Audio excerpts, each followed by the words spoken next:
Bonjour et bienvenue à cette vidéo d'apprentissage Windows 8. Nous allons vous montrer aujourd'hui avec Internet Explorer 11 comment supprimer les mouchards ou ce qu'on appelle des cookies ainsi que l'historique. Nous allons avoir deux méthodes, la version moderne ou métro donc d'Internet Explorer 11 sur l'écran d'accueil et la version bureau. Les façons de faire sont légèrement différentes selon la version que vous utilisez. Pourquoi supprimer les cookies et supprimer l'historique? C'est une question de sécurité. Souvent, lorsque vous allez faire des transactions bancaires ou vous allez faire des achats en ligne, on va vous suggérer de supprimer les cookies et l'historique. Question de sécurité.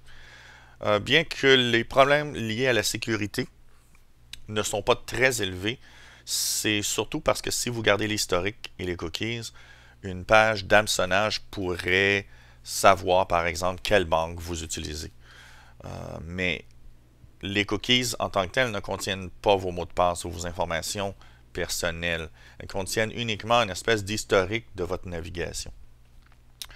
Donc, si vous utilisez la version métro ou moderne, c'est-à-dire celle qui est sur la page d'accueil et qui devient plein écran lorsqu'on l'utilise, pour supprimer les cookies et supprimer l'historique, vous n'avez qu'à aller dans la barre de charme à droite de votre écran, soit en allant dans les coins si vous n'avez pas un écran tactile avec votre souris, ou si vous avez un écran tactile, vous pouvez toucher la bordure droite de l'écran et glisser vers la gauche. Cliquez sur Paramètres. Vous pourrez maintenant cliquer sur Options. Dans ce panneau qui défile, vous pouvez descendre un peu plus bas. Et vous allez voir Historique. Et c'est écrit Sélectionnez les données de navigation telles que les cookies et l'historique à supprimer du PC. Vous cliquez Sélectionner. Ici, on vous suggère Images mise en cache, cookies et historique de navigation. Ce qui est selon moi suffisant. Mais si vous voulez vraiment une navigation sécuritaire hors de tout doute, vous pouvez ajouter des crochets dans l'historique de téléchargement, données de formulaire enregistré, mots de passe enregistré, protection contre le tracking également. Lorsque vous avez les options de cocher, vous cliquez Supprimer.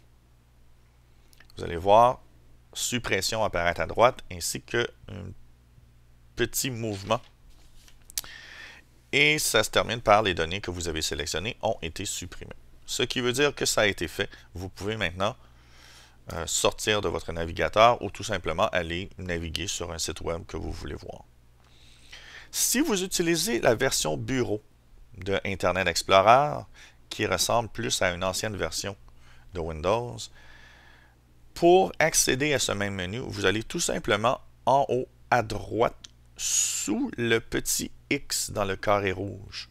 Vous avez la petite roue dentée qui finalement est les outils d'Internet Explorer.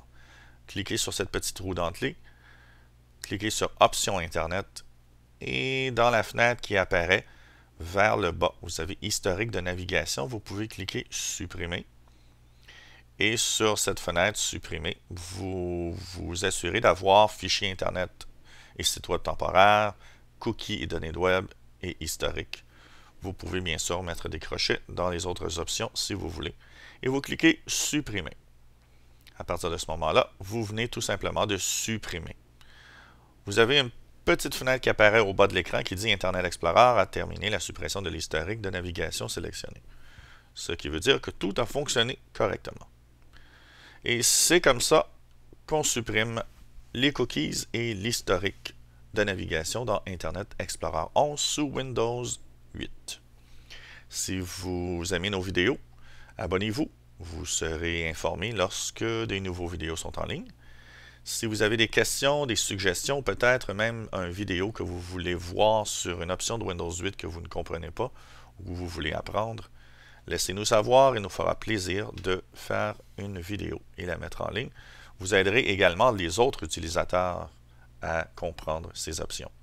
Dites-vous que si vous avez une question ou vous ne comprenez pas quelque chose, il y a fort à parier qu'il y a d'autres personnes qui sont dans la même situation que vous. Merci et à la prochaine.